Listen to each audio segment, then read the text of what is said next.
Ya, renungan harian kita pada hari ini, kita baca artikelnya terlebih dahulu ya. Judulnya adalah Yang Paling Berkuasa.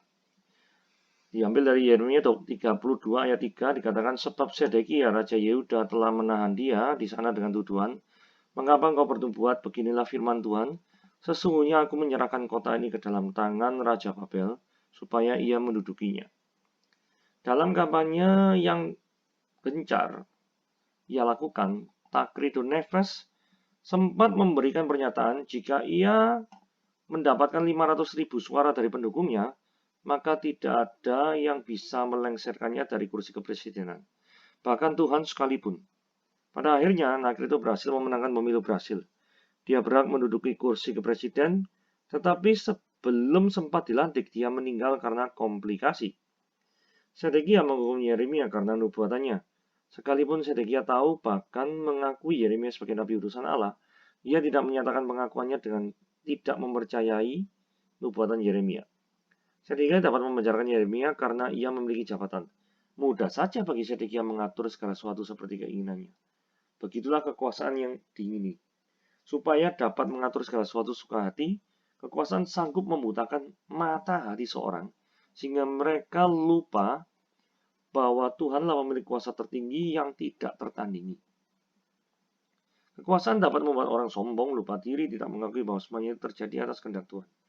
Bagi mereka, kekuasaan menjadi dirinya maha benar, sehingga Tuhan diabaikan. Ketika seorang telah dibutakan oleh kekuasaan yang mereka miliki, peringatan Tuhan yang semestinya direfleksikan sehingga membuahkan pertobatan dan kebaikan, tidak lagi dipandang sebagai pemeliharaan ilahi, malah dianggap sebagai penghambat yang layak dilawan. Semoga kita dimampukan untuk tetap memandang Tuhan sebagai Allah yang Maha Kuasa, setinggi apapun kekuasaan yang kita jabat. Tidak ada kuasa di dunia yang melebihi kuasa Bapa. Ya, sekarang kita mulai membaca Yeremia 32. Ini judulnya adalah pembelian ladang sebagai jaminan dari keselamatan Yehuda yang akan datang. Jadi judulnya agak aneh ya. Pembelian ladang, jaminan keselamatan Yehuda. Nah, nanti yang kita lihat nih maksudnya apa gitu ya. Nah, bacaan kita sebenarnya dari ayat 1 sampai 15, tapi nanti kita akan lihat ayat-ayat yang di bawahnya untuk memperjelas yang ada kaitannya dengan ladang-ladang ini ya. Kita baca ayat 1 ya. Firman yang datang dari Tuhan, Tuhan huruf besar, sudah pernah kita pelajari sebelumnya, yaitu YHWH dalam bahasa Ibrani. Kepada Yeremia dalam tahun yang ke-10 pemerintahan Sedekia, Raja Yehuda. Itu tahun yang ke-18 pemerintahan Nebukadnezar. Jadi Sedekia ini Raja Yehuda. Yehuda itu adalah Israel Selatan ya. Kalau Israel Utara itu biasanya disebut Samaria gitu ya. Kalau Israel Selatan ibu kotanya yang Yerusalem ya. Seperti itu karena ini sudah merupakan Israel sudah pecah jadi dua. Ini sekedar pengetahuan sejarah supaya tahu ya. Ayat 2. Pada waktu itu tentara Raja Babel mengepung Yerusalem. Nah, jadi sesuai ya. Tadi kan saya katakan bahwa Yerusalem adalah ibu kota dari Israel Selatan waktu itu. Nah, ini sesuai dengan ini disebut Raja Yehuda. Dan Nabi Yeremia ditahan di pelataran penjagaan yang ada di istana Yehuda. Jadi posisinya Nabi Yeremia ditahan. Nah, penyebab Nabi Yeremia ditahan ini kenapa kok tiba-tiba Nabi Tuhan kok ditahan ini maksudnya apa gitu ya toh? Nah, ini ayat 3. Sebab Sedekia Raja Yehuda telah menahan dia dengan tuduhan, mengapa engkau berbuat beginilah firman Tuhan? Sungguhnya aku menyerahkan kota ini, maksudnya Yerusalem, ke dalam tangan Raja Babel, supaya ia mendudukinya. Jadi Sedekia ini sebagai Raja Yehuda, Raja yang berkuasa, itu tidak senang kalau ada nabi yang menegur dia. Gitu ya, bilangnya. Nah, karena tidak senang, ya tahu sendiri, karena akibat kekuasaan, maka nabinya ini dipenjarakan. Ayat 4 dikatakan, Sedekia, Raja Yehuda tidak akan luput dari tangan orang Kasdim maksudnya Babel ya. Melainkan pasti akan diserahkan ke dalam tangan Raja Babel. Sehingga ia berbicara dengan dia mulut sama mulut dan melihat dia sama mata. Sedekia akan dibawanya ke Babel dan di sana ia akan tinggal sampai aku memperhatikannya. Demikianlah firman Tuhan. Apabila engkau berperang melawan orang Kasdim, maksudnya Babel, kamu tidak akan beruntung. Nah, Jadi dari sini kita belajar ya. Belajar orang yang sudah berkuasa itu kalau tidak mau menerima teguran dari Tuhan, itu jadinya ya, kayak Sedekia ini. Jadi sudah salah, ditegur sama Nabi Yeremia, nggak mau bertobat, malah yang negur dipenjarakan. Nah, jadi ini adalah suatu yang ironis sekali dan jadi refleksi bagi kita. Jadi tidak boleh kita melakukan hal yang seperti itu. Karena bukan berarti kita menjabat suatu jabatan yang tinggi seperti Sedekia, ini Raja Yehuda, maka kita kebal atau tidak mau mendengar teguran. Apalagi kalau tegurannya itu adalah dari firman Tuhan. Karena firman Tuhan itu jauh lebih tinggi dari jabatan apapun yang kita pegang sekarang. Itu yang penting. Oke? Nah, sekarang ayat 6 berkata, berkatalah Yeremia, firman Tuhan datang kepadaku bunyinya. Nah, ini ya. Ini mulai dengan kaitannya sama yang ladang-ladang ini ya. Ladang-ladang. Sesungguhnya Hanameel, anak Salum pamanmu, akan datang kepadamu dengan usul. Belilah ladangku di Anatot itu, sebab engkaulah yang mempunyai hak tebus untuk membelinya. Ini nabinya disuruh beli lahan. Nah, maksudnya apa nanti ya? Kita lihat ya. Ayat 8. Kemudian sesuai dengan firman Tuhan, datanglah Hanameel, anak pamanku kepadaku di pelataran penjagaan dan mengusulkan kepadaku, belilah ladangku yang ada di Anatot di daerah Benyamin itu, sebab engkaulah yang mempunyai hak milik dan hak tebus. Belilah itu, maka tahulah aku bahwa itu adalah firman Tuhan. Jadi gini ya, sebelum Hanameel ini ketemu dengannya Yeremia ini, maka yang terjadi adalah orang itu datang sendiri terus nawari ladangnya. Nah, sebelum ini datang, firman Tuhan sudah ngomong. Nah, ini semakin menegaskan bahwa ini kan seolah-olah nggak ada janjian ya, memang nggak ada janjian ya. Tapi buktinya Hanameel itu datang dan mengatakan persis seperti yang di ayat 7 ini. Belilah ladangku dan lain sebagainya. Terus kemudian ayat 8, Yeremia ngomong, oh maka tahulah aku bahwa itu adalah firman Tuhan. Cocok. Oke? Karena nubuatan daripada Tuhan tidak ada yang gagal. 9. Jadi aku membeli ladang yang di Anatot itu dari Hanameel, anak pamanku, dan menimbang uang baginya 17 shikal perak. Nah, kemudian ini ayat 10 sampai 14 sebenarnya menceritakan tentang administrasinya secara detail ya. Jadi maksudnya kalau orang mau jual beli ini seperti ini ya, nulis surat perjanjian pembelian, meterai itu adalah tanda bukti gitu ya. Ya kalau kita ada meterai 6.000 apa gini-gini, jadi ada tanda bukti lah. Terus panggil saksi-saksi, terus peraknya ditimbang ya. Jadi benar nggak 17 sikal perak gitu ya dengan raja. Jadi ada bukti suratnya, ada dimeteraikan, panggil saksi-saksi, berarti ada saksi hidup, ada yang buktinya secara administratif, kemudian barang yang dijadikan mata uang itu pun diverifikasi, yaitu ditimbang pakai neraca. Lalu aku mengambil surat pembelian berisi syarat dan kata itu, baik dimeteraikan maupun salinan yang terbuka dan lain sebagainya. Kemudian aku memberikan surat pembelian itu kepada Baruk bin Neria bin Maseya di depan Hanameel, anak pamanku, di depan para saksi yang telah menandatangani surat pembelian itu, dan di depan semua orang Yehuda yang ada di pelataran penjagaan itu. Di depan mereka, aku memerintahkan kepada Baruk, kataku, beginilah firman Tuhan semesta alam, Allah Israel, ambillah surat-surat ini, surat-surat maksudnya surat perjanjian tadi ya, baik surat pembelian yang dimeteraikan maupun salinan terbuka, taruhlah semua itu ke dalam bejana tanah, supaya dapat tahan lama. Nah, ini kita note sebentar ya, yang taruhlah dalam bejana tanah. Jadi gini ya, kalau di Israel kuno itu memang dokumen-dokumen itu kebanyakan memang disimpan dalam bejana tanah, gitu ya. Nah ini kalau kita lihat ada misalkan di naskah-naskah Gunungan Laut Mati, misalnya Dead Sea Scroll, itu juga disimpan di dalam semacam tembikar-tembikar itu, dan itu well preserved ya, well preserved artinya terpelihara dengan sangat baik. Itu jadi bejana tanah ini sebenarnya untuk melindungi juga.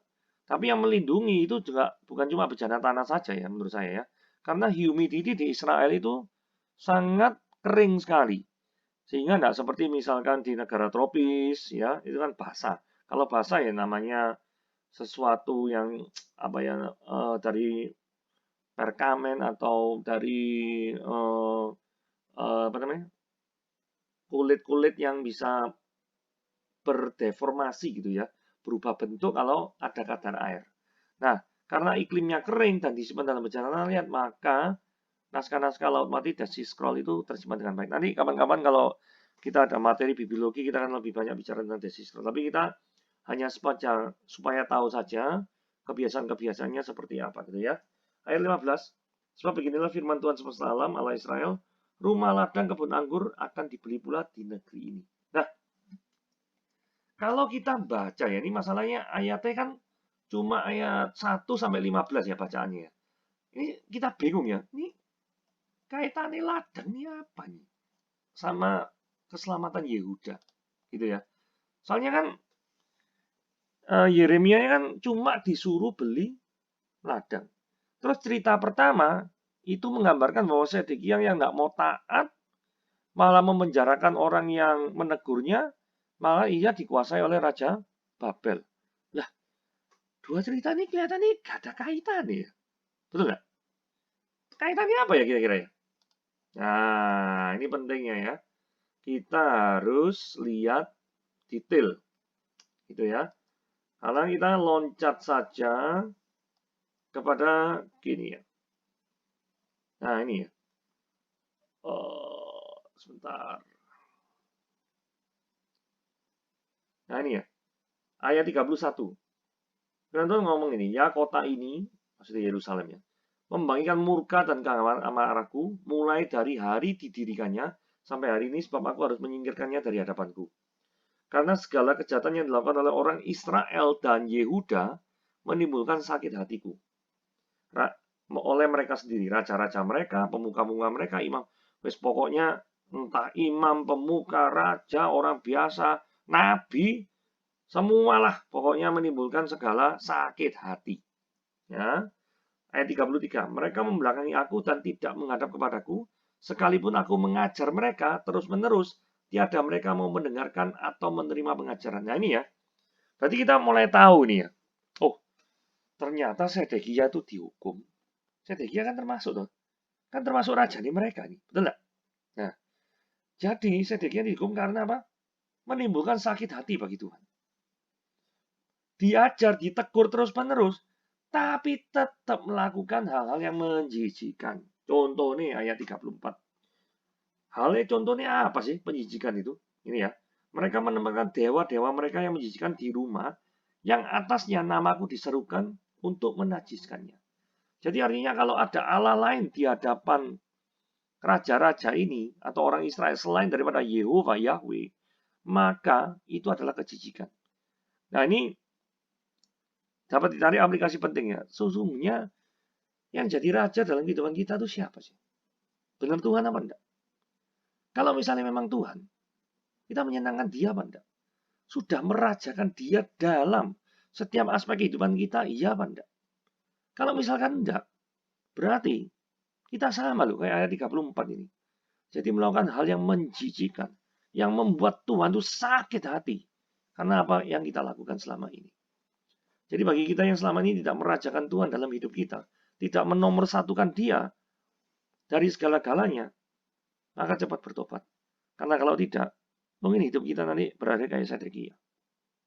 Ayat 35. Ini lebih detail ya. Mereka mendirikan bukit-bukit pengorbanan untuk Baal, ini dewa ya, di lembah Ben Hinnom. Ini suatu praktek yang agak gila nih ya. Mempersembahkan anak laki-laki dan anak perempuan mereka kepada Moloch sebagai korban dalam api. Jadi mempersembahkan anak kandungnya untuk korban. Gila sungguh ini. Firman Tuhan ngomong, aku tidak pernah memerintahkan kepada mereka. Dan sekalipun hal itu tidak pernah timbul dalam hatiku, melakukan kejijikan ini sehingga Yehuda tergelincir dalam dosa. Nah, jadi latar belakangnya jelas ya. Jadi seperti ini sehingga nanti Israel itu diserahkan ke tangan Raja Babel itu dengan 3 instrumen. Pedang, berarti perang, kelaparan yang kedua, dan yang ketiga penyakit sampar. Ini sudah jatuh ketimpa tangga dikejar anjing namanya. Ya, jadi sudah kena pedang perang, ada lapar, kena sampar lagi. Wah, apes tenan ya. Nah, kemudian ayat 37 kita terus ya. Karena kita harus terus membacanya untuk ngerti artinya ladang tadi itu kan belum kejawab itu. Hubungannya apa itu? Nah, ini ya. Kemudian karena mereka sudah tercerai-berai, ini ya, ayat 37. Kemana aku mencerai-beraikan mereka? Karena murkaku, keanggaran amarahku, gusarku yang besar, aku, nah ini, aku akan kembalikan mereka ke tempat ini dan membuat mereka diam dengan tentram. Jadi artinya gini, mereka adalah bangsa Israel yang sekian lamanya akan jatuh dalam penjajahan Babel. Babel, jadi kalau urut-urutan kalau kita belajar ya, Babel, nanti setelah Babel jatuh ke Media Persia. Setelah Media Persia jatuh ke Yunani.